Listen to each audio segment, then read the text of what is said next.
au lycée et aujourd'hui j'enfile ma casquette de coach. Je vous ai demandé de m'envoyer vos programmes de musculation sur Instagram. Et en général je le fais là-bas parce que sur YouTube on ne peut pas envoyer de messages, donc n'hésitez pas à me suivre afin que je les analyse et vous donne mon avis là-dessus. Bon, d'avant je m'excuse pour tous ceux qui ne seront pas dans la vidéo, j'ai eu beaucoup de messages et c'est possible même que j'ai oublié du contexte de ceux qui soient là, donc ça va un peu limite être une réaction à chaud. Avant de commencer, gardez en tête que le programme d'entraînement, et oui je sais je me tire un peu une balle dans le pied en disant ça, sachant que je vends du coaching et des programmes, mais le programme d'entraînement c'est probablement l'une des variables les moins importantes de la progression. Si vous dormez bien, vous mangez bien et vous vous entraînez dur, en tous les cas vous aurez du résultat. Ceci dit, plus on devient expérimenté, plus notre vie est compliquée, plus la part du programme devient importante. Donc on va voir ce que vous nous avez envoyé. Il y en a certains qui m'ont mis un petit background, un petit contexte, donc c'est mieux, ça permet toujours de saisir la situation. On perd pas plus de temps. On a un 4 fois par semaine, une espèce de bon vieux push-pull leg avec une séance bonus. Alors il nous raconte qu'il cherche en priorité à développer ses bras et épaules. Toutes ces séries sont portées à l'échec depuis que j'ai commencé la muscu. Je réfléchis en ce moment même à ça car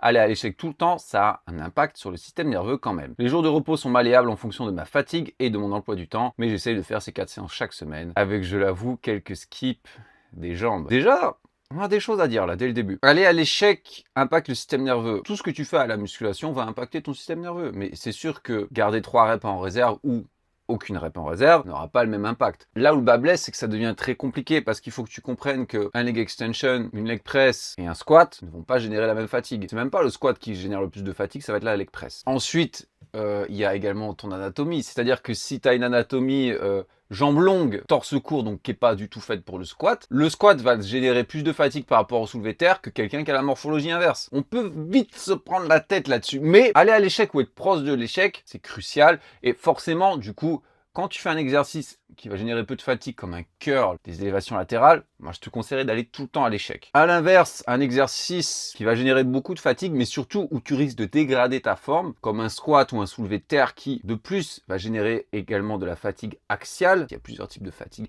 Fatigue axiale, c'est-à-dire les muscles autour de ta colonne. Ça, je te conseillerais quasiment toujours, à moins d'avoir vraiment une technique incroyable, d'en garder en réserve. Deuxième chose, une étude récente a montré encore que aller à l'échec partout, très bien pour l'hypertrophie, moins efficace pour la force.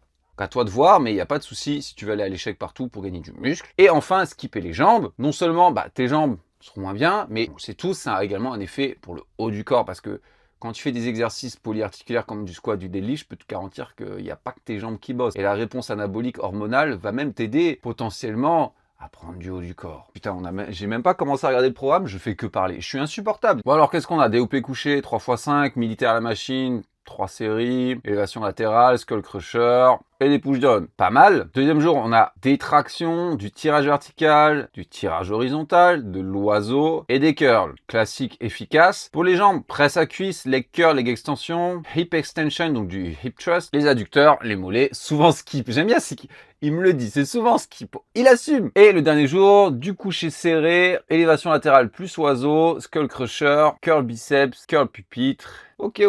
C'est pas mal. C'est pas mal du tout. J'ai pas ton physique, il me semble pas. Du moins, je l'ai plus en tête. Le volume est relativement bas. C'est beaucoup moins que ce que beaucoup de zinzins de la salle feraient. C'est carré, franchement. Pour les exercices en eux-mêmes, si j'ai pas ton physique, par exemple, si tu as les jambes super longues, le hack squat, ça serait top. Je vais parler de ta séance jambes. Bon, il n'y a pas d'exo difficile, hein, à part la presse. Ça, associé au fait que tu les skips, c'est que t'aimes pas faire les jambes et ça se ressent dans ta séance que des machines, des trucs faciles. Hein. Des séries de 6 sur leg extension avec 2 minutes de repos.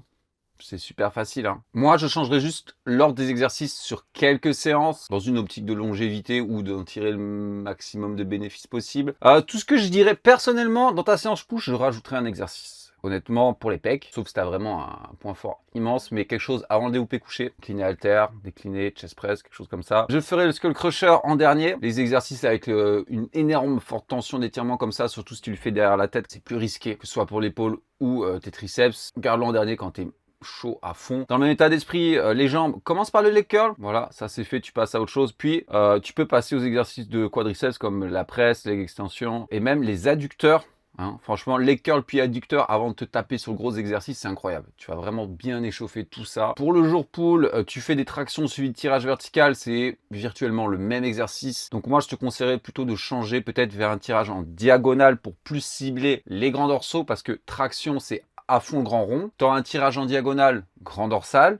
Et enfin, un tirage horizontal, trapèze rhomboïde. Comme ça, tu auras un développement équilibré du dos. Et pour le bras, c'est très bien. Je pense juste que le superset épaule, je le ferai en tout dernier. Voilà, finis tes bras. Tu fais du coucher full triceps, puis des épaules, puis tu retournes sur les triceps. Fais tous les épaules d'un côté, tous les bras d'un côté. Mais sinon, voilà, rien de plus à dire. C'est pas mal. Si tu sens que tu progresses bien, qu'il n'y a pas de signe de fatigue excessive, bon, on dirait qu'il y a un peu de fatigue. Tu peux rajouter une série ou rajouter un exo parce que bon, c'est pas toujours 5 qui va te fatiguer beaucoup. Si tu sens que c'est déjà suffisamment fatigant, pas la peine d'en faire plus. Bon, mon micro a bugué, donc j'ai parlé pendant 45 minutes dans le vent, donc on va le refaire. Peut-être essayer de perdre un peu moins de temps, dire n'importe quoi. Donc, second programme, objectif perte de poids. Voilà, c'est même pas la peine de regarder son programme parce que le but d'un programme de musculation, ça devrait pas être de vous aider à perdre du poids, ça devrait toujours être de conserver, voire créer un maximum de masse musculaire pendant que ce que vous faites à côté, c'est-à-dire votre diète, votre cardio, votre NEAT, permet de perdre du poids.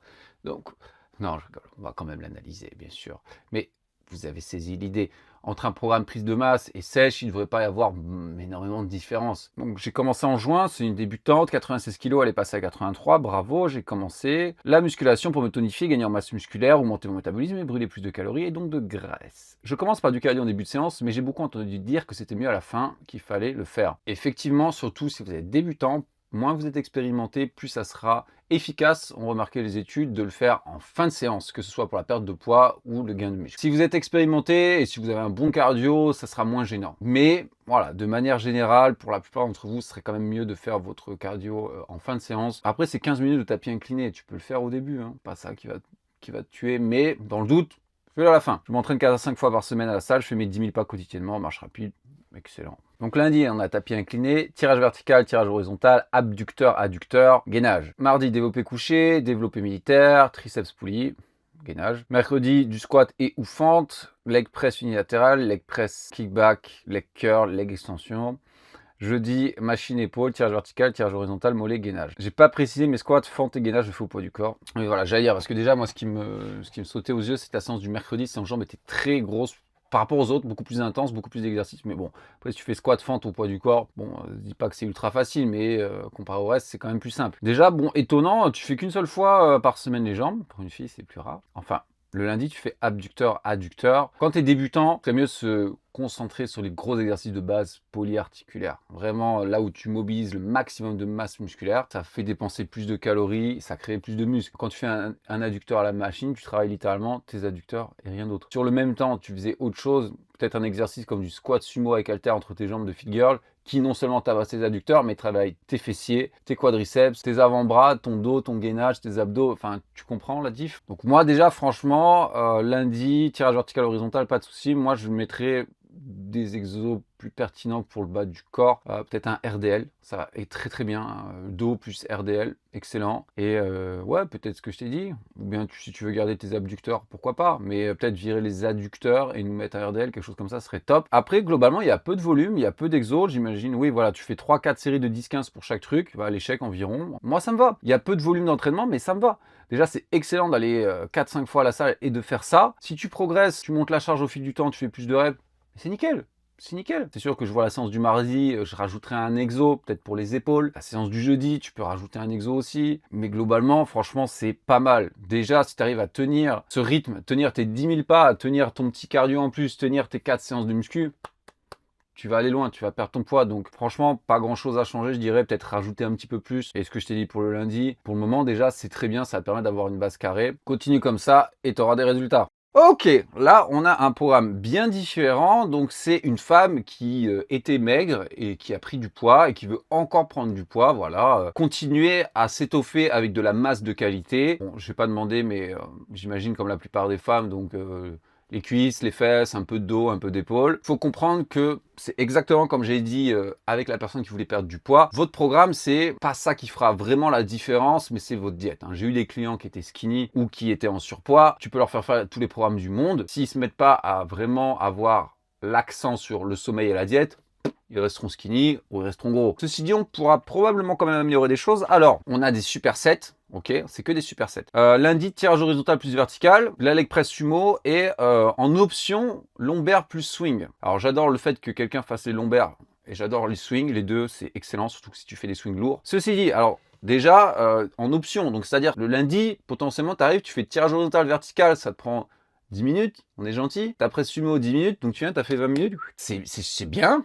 C'est mieux que rien, mais je pense que tu peux rajouter un peu de dos, tu vois. Deuxième chose, les kettlebells, c'est quand même un exercice assez énergivore. Et les supersets également. Donc, faut que tu comprennes que déjà, tu as du mal à prendre du poids, tu manges pas assez ou ton métabolisme est super rapide. Et là, tu fais des choses qui dépensent beaucoup de calories. Après, je veux bien l'entendre, ça permet de gagner du temps, mais ça va être encore plus important pour toi de bouffer. Parce que comprends que si tu as du mal à prendre du poids, faire des supersets, des giant sets, des circuits, du crossfit, tu dépenses une tonne de cales. Donc, c'est pas optimal pour toi. Le mardi, on a les jambes plus les bras. Le jeudi, j'imagine leg curl, leg extension, traction rowing, des fentes. Bon, il y a en gros, c'est dos, jambes. Et vendredi, épaules, tirage, adducteur, abducteur, soulevé de terre, pec fly, option de dips. En fait, là, c'est un peu un gloubi-boulga. Je pense que tu gagnerais plus à séparer tes séances, soit haut, bas. Par exemple, tu fais 2 séances haut du corps, 2 séances bas du corps. Ou par exemple, une haut du corps, 3 bas du corps. Et à la limite, qu'il y en ait une du bas du corps, tu rajoutes tes bras, il n'y a pas de souci. Mais un peu plus de cohérence, tu vois. Tu pourrais même faire une séance push pour le haut du corps. Donc triceps, pec, épaule, une séance pull, donc dos, biceps, tout ça. Et 2 séances bas du corps. Quand je vois par exemple ta séance du vendredi, c'est un putain de bordel, quoi. D'ailleurs, j'ai même pas les séries, tout ça. Il me semble pas que je les ai, mais bon. Peu importe. Les principes à mettre en place quand on a du mal à prendre du poids, le premier, c'est de se focaliser sur les gros exercices polyarticulaires. Donc pour le bas du corps, leg press, soulevé de terre roumain, squat, fente. Les petits trucs de merde là où on fait gna, on s'en bat les couilles. Pareil pour le haut du corps, des gros tirages, des gros développés. Évidemment, tu peux rajouter un peu d'isolation parce que c'est pas ça qui va te fatiguer. Mais la base, prends tes gros exercices favoris, adaptés à toi, et t'essayes de devenir de plus en plus forte dessus. Tu fais ça, je te garantis, tu vas prendre du muscle. Ensuite, le volume d'entraînement. Souvent, il y avait cette information qui était relayée dans le coaching de les personnes qui ont du mal à prendre du muscle, eh ben, il faut pas leur faire beaucoup de séries parce que ils dépensent déjà tellement que si tu leur fais faire beaucoup de séries, ils vont pas pouvoir récupérer. En général, on leur envoyait des petites séances bas volume. Eh ben, en fait, c'est l'inverse. La science a remarqué que, déjà, il y a une relation dose-réponse positive entre le volume et la masse musculaire, c'est-à-dire plus vous faites de séries, plus vous gagnez de muscle, mais évidemment, plus vous accumulez de fatigue, donc il faut pouvoir récupérer. Mais ils ont fait des études sur les hard gainers, donc les personnes vraiment qui ont du mal à gagner du muscle, ils se sont aperçus que non, ils gagnaient quand même plus de muscle en faisant plus de séries, mais largement. Première chose pour toi, priorité, bouffe de loin, sommeil en deuxième, et en troisième, si tu as le temps, si tu es vraiment déter, il faut que tu te donne le temps de faire plus de séries, de faire plus de salles. Et tu vas prendre du muscle. Ensuite, qu'est-ce qu'on a? Lui, il nous a carrément fait un background. Donc, c'est un personnage d'animé. Il nous a écrit une véritable bible. Là, on a un max d'informations. Alors, je vais tout lire par respect parce qu'il s'est cassé le cul à tout taper sur son téléphone, n'est-ce pas? Alors qu'il y en a, par exemple, il y en a un, il m'a dit oui, j'ai compilé tout et je l'ai mis sur ChatGPT pour te faire un joli truc au propre. Merci, j'adore. Allez, je vais mettre une petite musique et on va lire l'histoire de ce personnage. J'ai 25 ans, 26 le 16. Vous me faites délirer. Qu'est-ce que je vais faire de cette information? Je vais te souhaiter bon anniversaire dans 4 jours. Bref, la musculation m'intéresse depuis mes 16 ans, mais j'ai fait des études assez prenantes. Donc j'ai commencé quand je me suis inscrit en salle à la fin de mes études, le 5 juin 2023. Les dates précises, je suis mort. Aujourd'hui, ça fait exactement 2 ans et 3 mois que j'ai commencé. Dès le départ, j'ai commencé à faire 5-6 séances par semaine en push pull leg, inspiré par un ami. En 2023, je me suis rendu compte que mes séances étaient trop longues, pull avec dos, bras, abdos, et que je ne progressais pas assez lors des épaules et des bras. Alors j'ai modifié mon entraînement, push, nanani, nana. En 2025, mon rythme d'entraînement est passé de 4 à 6 entraînements par semaine, mais je me suis rendu compte là aussi que je ne progressais pas assez du dos et des bras. Je voulais un programme qui recrute chaque groupe musculaire 2 fois par semaine. Si je m'entraîne 5 fois dans la semaine, donc en mai dernier, je suis passé à mon programme actuel, push, pull, legs, upper body, chaîne postérieure. Je pense que c'est mon programme le mieux pensé, le plus complet, qui me correspond le mieux. J'ai bien progressé du dos, des jambes aussi. Ma progression des bras reste assez lente et particulièrement sur les triceps. Je suis passé de 65 kg à la musculation à 88 aujourd'hui, bravo, en restant sec. Je suis ectomorphe, j'avais toujours des équilibres latéraux, peut-être les 7 ans de badminton, où je m'entraîne beaucoup en unilatéral. Point de vue de ma morphologie, membre long, torse court, clavicule longue, je ne fais généralement aucun exercice en poids libre, tout est à la poulie ou sur les machines. Point faible triceps, objectif hypertrophie. Ok, alors plusieurs choses à dire. Chaîne postérieure, une séance chaîne postérieure, donc dos, ischio, donc c'est ce que je parlais, pour celles qui voulaient perdre du poids, excellent, j'en ai fait plusieurs fois dans un programme de John Meadows. Programme méga au volume, c'est excellent. Je pense que si vous êtes une morphologie bréviline, donc quelqu'un qui a point faible chaîne postérieure, vous êtes quelqu'un qui a point fort pec, quadriceps, c'est excellent.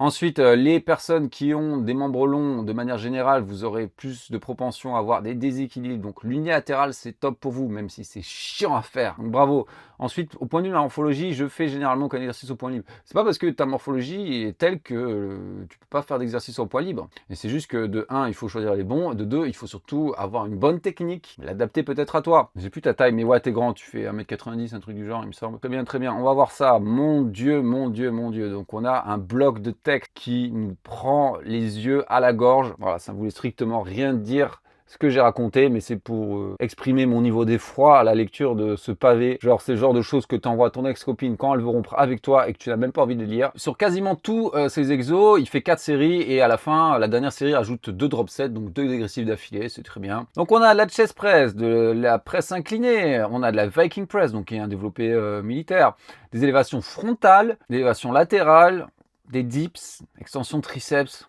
méga séance. On est quand même à 4, 8, 12, 16, 20, 28 séries x 5 séances. T'es à 130 séries par semaine, ça fait beaucoup. Hein. Ça, c'est le plus haut du haut volume auquel je suis monté. C'était l'enfer et j'allais pas à l'échec partout. Ça va être très dur de récupérer. Bon, t'es jeune, mais je pense que c'est beaucoup de volume. Alors j'espère que les séances sont un peu plus calmes. Deuxième jour, du tirage vertical, du rowing, du tirage vertical traction, des biceps, des curls et des abdos. Donc oui, c'est plus digeste, heureusement.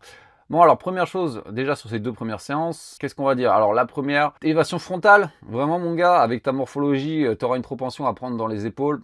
Je suis pas sûr que... je pense que tu peux enlever déjà cet exo. Et au contraire, faire plutôt de l'oiseau, hein, l'arrière d'épaule. Deuxième jour, tu fais machine, traction et tirage vertical. C'est pareil, comme je disais tout à l'heure, c'est le même exo. Donc je préférais que tu remplaces un des 2 par un tirage diagonal. Comme ça, tu as un exercice focus grand dorsal, un exercice focus grand rond, un exercice focus trapèze rhomboïde. Un développement plus global, sachant que l'immense majorité des gens ont un avantage grand rond, un désavantage grand dorsal, simplement parce qu'ils font que des exercices qui vont plus taper le grand rond. Ensuite, les jambes. Leg press unilatéral, leg curl, leg extension, mollet.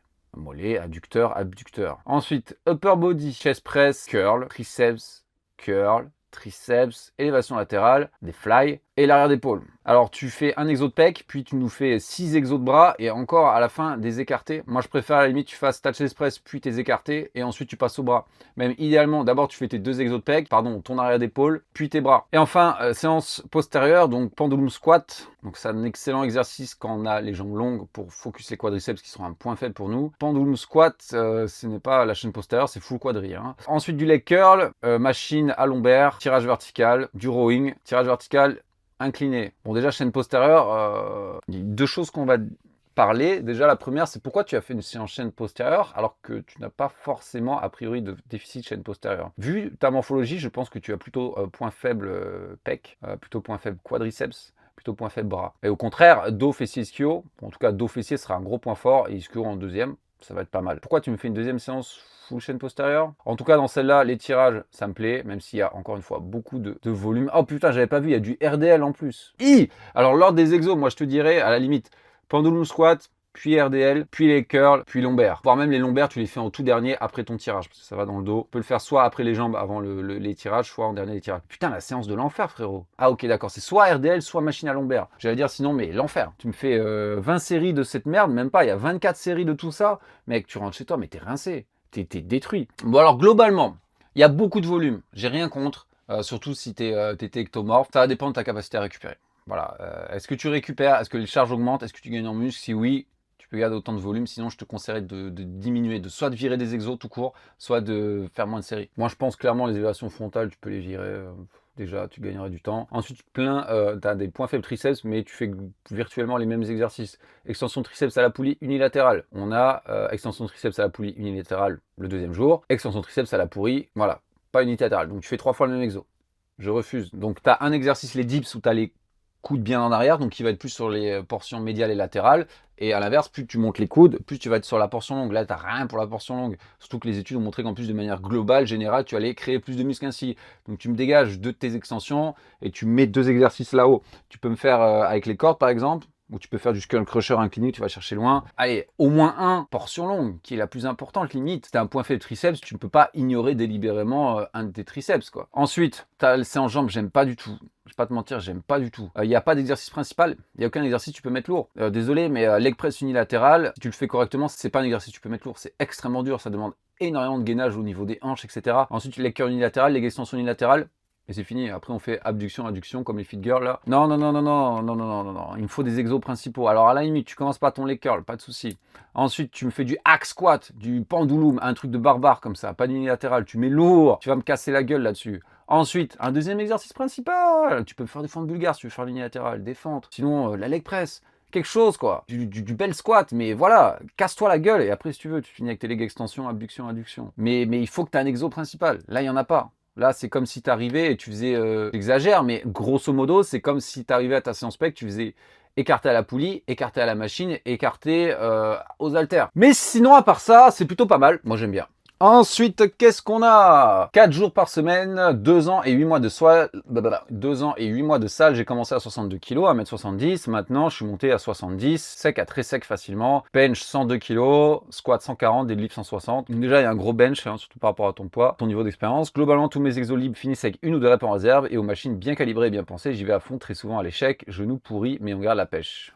On est ensemble. Lundi, pec bras, top 7 au développé couché, 87 à 95% du REM. Donc j'imagine que tu as défini une charge dans cette fourchette et que tu vas faire le max de reps avec en gardant une ou deux. Ensuite, volume, développé couché, 4x5, RPE 8, 4 minutes. Ok, donc tu fais top 7, back off. Donc une série bien lourde et ensuite une série plus légère, enfin des séries plus légères. C'est très bien pour la force, excellent. Puis même au 4x5, tu vas gagner du muscle. Des dips, des pec deck, des curls, des élévations latérales. Mardi, dos épaule, traction lestée, développé militaire machine, des lombaires, des shrugs, tirage machine ou du rowing. Qui est déjà, bon, attends, on va lire la suite. Jeudi jambes, squat, deadlift, ouais, tu fais les deux en lourd, après tu rentres, tu dors. Hein. Leg curl et leg extension, superset, voilà, jusqu'à l'évanouissement et mollet. Voilà, si tu fais les deux premiers sérieusement, je peux comprendre qu'après tu fasses que leg curl et leg extension le reste de ta séance parce que tu as envie de te calmer, quoi. Vendredi, DOP couché en force, 3x3 RPE 9. Larsen press, pec deck, curl, triceps, élévation latérale. Ça fait beaucoup. Alors là, parce que ce qu'il y a, c'est que 2 fois dans la semaine, tu soulèves à plus de 90% de ton max. 3x3 RPE 9, t'es quasiment à 90, voire à 90% en fonction de ton niveau d'expérience. Plus le top 7 lundi. Tu vas commencer à arriver à un stade où c'est trop. Alors oui, je pense que j'ai l'impression que pour toi, le bench est très important parce qu'il y a beaucoup plus de bench qu'autre chose. Tu as même du spécifique bench, donc tu as du Larsen, qui est un mouvement de force où, voilà, où on fait du coucher les pieds en l'air, qui est spécifique pour renforcer ce mouvement. C'est même pas pour renforcer tes pecs, non, c'est pour renforcer ce mouvement. Et c'est le seul exercice où tu as quelque chose comme ça. C'est disproportionner le volume sur les pecs, disproportionner le volume au coucher par rapport au reste. Et même c'est trop lourd. Tu vas arriver à un moment où nerveusement tu pourras pas tenir. De faire 2 fois plus 90% de ton maxi. Bon, tant que tu continues de progresser, il n'y a pas de souci, mais il va finir par arriver un moment, d'ici quelques semaines, je pense, quelques mois, ça va être trop. Ça va être trop. Donc déjà, un des deux, tu devrais le faire plus léger, si tu veux vraiment garder ton bench. Ensuite, ta séance jambes. J'ai pas, bon, je sais pas à quoi tu ressembles, mais le deadlift, c'est très bien, mais en fonction de comment tu le fais, pour les jambes, c'est quand même limité pour le développement, quoi. Donc si tu as un point faible au bas des jambes, que ce soit tes fessiers, tes quadris, tes ischios, avec tes séances, tu peux rêver pour les rattraper. Hein. T'as un gros point fort, pourquoi pas? Mais j'en doute parce que monsieur genou pourri, n'est-ce pas? On peut voir ton deadlift, il est un peu en retard d'ailleurs. Donc moi, je pense que si je devais faire un pari par rapport aux chiffres que je vois, soit tu as une technique de merde au deadlift, soit tu as un breviline, tu as plutôt torse long, bras court. Dans ce cas-là, justement, encore plus, réduire le volume sur les pecs, augmenter le volume sur les épaules et surtout augmenter le volume sur le dos. Ce qui va se passer là, c'est que ta chaîne postérieure, tu as 2 exos dos, donc tu as tirage machine et traction lestée. Tu n'as même pas derrière d'épaule. Tu fais 2 fois les élévations latérales, mais tu n'as pas derrière d'épaule. Tu n'as pas de rotation, je sais pas quoi. Donc là, ce qui va se passer, c'est qu'à un moment donné, à force là de bosser tout le temps, coucher lourd 2 fois par semaine et derrière on fait 2 petits exos de merde, pas derrière d'épaule, ça va péter. Et ça va péter. Ta chaîne postérieure va pas tenir le choc alors que c'est limite le plus important si tu veux un gros bench. Une de tes 2 séances bench moins lourd, moins de pecs, plus de dos, plus derrière d'épaule.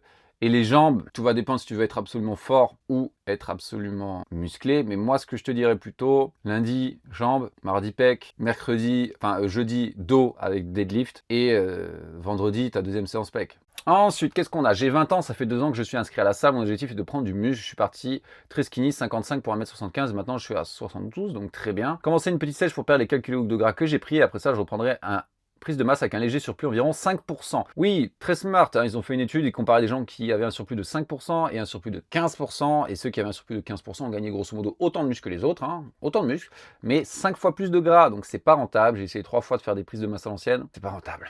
Alors je fais 4 séries par exo, et j'essaye d'être à l'échec entre 6 et 12 reps. J'ai 4 séances et j'essaye d'aller à la salle 5-6 fois, donc il y a un roulement. Ok. Séance 1, développé couché, développé incliné, pec deck, dips, barre au front. Très bien, rien à dire. Séance 2, traction, tirage vertical, tirage horizontal, bras. Pareil, comme je disais tout à l'heure, remplace ton tirage vertical par un tirage diagonal pour avoir une séance plus globale. Séance 3, développé militaire, élévation latérale, pec deck inversé, shrug, séance épaule globale. Séance 4, hack squat, leg extension, leg curl, mollet. Waouh, elle pue la merde ta séance jambes. Voilà, donc déjà, aucun de vous n'aime les... Moi, je pense qu'on a la commu qu'on mérite. Donc moi, j'aime pas faire les jambes. Mais moi, j'ai de l'arthrose de grade 4, les gars. Et je fais les jambes 2 fois par semaine. Donc, vous n'aimez pas les barres. Et vous allez à la facilité. Bon, parce que le hack squat, c'est dur. Mais hack squat, les extensions, les curls. C'est quoi cette séance de merde? J'ai un poids fort, épaule. J'ai un poids faible au pec. Et muscle surprise. Me dis pas les jambes. Dans tous les cas, ta stimulation pour la chaîne postérieure est trop limitée. Rajoute au moins un 4e exercice global, peut-être un soulevé de terre roumain à la barre ou aux haltères, ou des fentes. Parce que là, la seule fois où tes ischios et tes fessiers sont stimulés de la semaine, la seule fois littéralement, c'est avec ton vieux leg curl, quoi. Et encore, tes fessiers ne seront même pas stimulés. Et au hack squat, ils seront beaucoup moins stimulés qu'avec un squat normal. Donc, si t'as un cul tout plat, ne te plains pas. Donc, séance jambes, il faut rajouter des choses. Le reste, ça me va. Par contre, si tu as un point fort épaule, point faible pec, moi je te dirais, rajoute un exo pec dans ta séance épaule. C'est pas ça qui va te fatiguer, hein, parce que shrug, oiseau, élévation latérale, c'est des exos, ça prend 2 secondes à faire, tu récupères très vite. Donc peut-être que tu vas rajouter un exo avant le développé militaire, comme par exemple de l'incliner, aux haltères, à la machine. Ou même virer le développé militaire et faire un 2e exo pec. Honnêtement, il n'y aura aucun souci avec ça. Et je pense que ouais, ce serait plus en accord avec tes points faibles. Encore une fois, il faut que les programmes correspondent à tes points forts et tes points faibles. Pas essayer de faire un peu de tout, parce qu'il faut faire un peu de tout. Non. Il faut que tu fasses ce qui est bon pour toi. Ok, on enchaîne sur le fou furieux. Alors, c'est donc ça, donc 25 reps pour une série. 25 reps. Parce que qu'est-ce qu'il fait sur toutes ces séries? Il va faire une méthode, une technique, qui va faire 3 séries au total. Donc, chaque série, c'est une rep à 95% de son maxi, 3 reps à 80% de son maxi, 5 à 65, 7 à 50 et 9 à 35. Donc au total, il fait un dégressif géant, un gros drop set, quadruple drop set en partant de une rep très lourde. Donc ça fait 25 reps au total. J'ai 4 ans de pratique, 1m77 pour 72 kg, j'ai débuté à 55, c'était un ficello, objectif 82 propre. Haute précision, c'est majoritairement du travail avec des machines pour changer le poids rapidement, ça évite de monopoliser 5 paires d'haltères ou de devoir changer les disques. Vous aimez pas les barres, hein, les jeunes? Je veux de la barre là! Son modèle de progression, c'est le temps de repos, ce qui est très bien, j'aime bien, ça change. 4 minutes de pause et il diminue de 30 secondes chaque semaine. Donc là, il nous a mis les charges. Donc par exemple, développé couché barre guidée, ça correspond à une rep à 100, puis il baisse 3 à 85, puis 68, 52, 35. Bon, alors des choses qui m'embêtent là-dedans. Déjà, il faut que tu comprennes que les 4 premières reps, donc la première à 95 et les 3 à 85, ça va surtout avoir un impact nerveux. Donc c'est-à-dire le stimulus musculaire de une rep à 95% de ton max, il est minuscule. Voilà, pareil pour les 3 à 80% de ton max. Parce que si tu devais aller à l'échec, 80% de ton max, t'en fais 6, t'en fais 8, surtout avec une machine. Niveau hypertrophie, ok, il y a un peu de fatigue qui a été générée, mais pas tant de ça. Tout le temps de décharger et tout, c'est limite une... la Smith Machine, c'est limite une potentiation, quoi. J'abuse, mais voilà. 5 à 65, tu vas commencer à... Voilà, mais avec la fatigue accumulée, en fait, tout ça, tu vas vraiment être beaucoup dans les métabolites, comme facteur de croissance, donc qui est un facteur secondaire. Je pense que tu as fait ça pendant un moment, c'était bien, mais là, déjà, c'est trop parce que là, par exemple, tu fais 4 exos ou tu fais ça 3 fois. La fatigue générée, énormément de fatigue avec ces drop sets massifs, énormément de fatigue pour très peu de stimulus par rapport à la fatigue générée. Le ratio stimulus-fatigue, il est pas bon. Moi, je pense que surtout après un moment, bon, si tu continues de progresser, ça te fait kiffer. Ok, mais tu vas arriver à un plateau. Donc, on va pas avoir toutes tes séances parce que tu m'as dit que tu as eu ton BPGEPS, t'es coach, donc tu seras adapté par rapport à tes points forts, tes points faibles, n'est-ce pas? Mais moi, je suis pas fan de ça. Je pense que tu devrais arrêter ça et faire dans le même délire. Il y a 2 façons de le faire, soit tu coupes en série, donc ce que Thibaudot aimait bien faire, tu fais une série de 1, puis après tu prends ton repos, 3 minutes par exemple, 2 minutes, 3 minutes, puis tu fais une série de 3, puis après une série de 5, puis une série de 7. Et c'est bon, tu t'arrêtes, donc 1, 3, 5, 7. Thibaudot, il faisait 1, 2, 4, 6. Tu sais que tes 2 premières séries, tu seras vraiment dans le recrutement nerveux, tu pourras bien bosser, et les 2 suivantes, tu seras vraiment dans le recrutement du muscle, et faire bien de la viande. En plus, vu que tu vas être vraiment dans le lourd, ça va être un facteur de croissance légèrement différent. Hein. Donc déjà ça, et ça va te prendre autant de temps. Hein. Fais juste tes 4 séries, si tu veux, tu peux me rajouter la 5e de 9. Ou alors, si tu veux vraiment faire ça, garder cette dinguerie, tu le gardes, mais juste sur ta dernière série. Pas besoin de le faire 3 fois. Parce que là, c'est trop. Et puis, je suis désolé, mais curl, barre droite, poulie basse, faire une rep. Curl, marteau, corde, poulie basse, faire une rep. Je veux dire, est-ce que tu fais du bras de fer pour t'amuser à faire une rep là-dessus? Je pense que pour toi, le bénéfice, il n'est pas intéressant et que tu risques plus de surcharger tes articulations qu'autre chose. Voilà, donc essaye ça. Tu me diras ce que t'en penses, mais fort à parier que ça risque de recréer de la bonne viande. Et le dernier, qui nous a fait une jolie présentation. Push-pull legs upper. Développé couché, chest press, shoulder press, JM press, pec fly, élévation latérale, barre au front, extension overhead. Donc, grosse séance comme j'aime, hein, ça tape. Voilà, encore une fois, tu as 2 exos de pec, un exo d'épaule, un exo de triceps, puis de nouveau les pecs. Pourquoi? Moi, je te dirais, fais ton coucher, ta chest press et tes fly, atomise tes pecs, puis passe aux épaules. Donc, fais ton shoulder press, ton élévation latérale. Enfin, fais les triceps. JM press, barre au front, extension overhead. Personnellement, j'en enlèverais un des deux.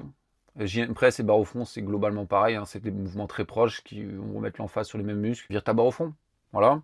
Séance pull, oiseau. Très bien. Commencer par contre la séance pull par l'oiseau en 3x12. Je suis pas fan parce que tu vas mettre lourd. Et tu seras tenté peut-être de le faire dégueulasse. Il faut que ta technique soit nickel. Par exemple, il y a beaucoup... mon ami Lukum, j'aime bien Lukum, mais quand il va faire des séries de 7 ou de 6 à l'oiseau, et lui et tous ses amis Science Blaze, ils vont vous dire « Non, mais t'inquiète, si tu le fais correctement, t'es que sur le deltoïde postérieur. » Le frérot, il fait ça.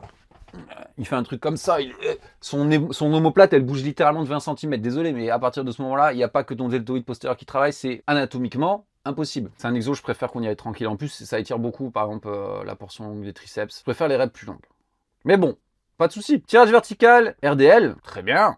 Comme je disais, le RDL avec le dos, ça va très bien ensemble. Le row, tirage horizontal, curl, curl. Voilà, moi, comme je changerai l'ordre, hein, je mettrai le RDL après que le dos entier ait été fait. Et après, on se finit au curl. Les jambes, back squat, Smith machine ou hack squat, bell squat. Back squat à la Smith machine, contrairement à ce qu'on croit, c'est pas un exercice de débutant, c'est un exercice qui demande beaucoup de technique, de conscience de son corps et de laisser l'ego de côté. C'est un exercice qui est difficile à faire, c'est plutôt un exercice à recommander aux avancés.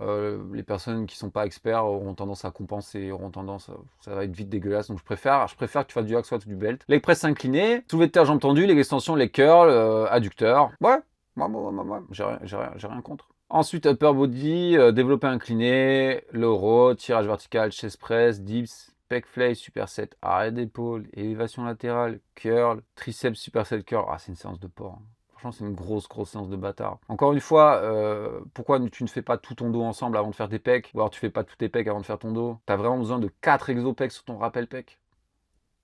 Je pense que tu peux virer un exopec et que le superset soit élévation latérale, oiseau. Tu peux virer un curl aussi. Après, tout dépend de tes points faibles. Mais même si tu as un point faible pec, je pense que ça fait beaucoup. Franchement, la première séance plus la seconde, ça fait beaucoup. Mais sinon, moi j'aime bien ce genre de séance au volume, ça tape. Le choix des exercices me plaît bien. C'est des bonnes séances, franchement. Probablement que je ferai le pull avant le push.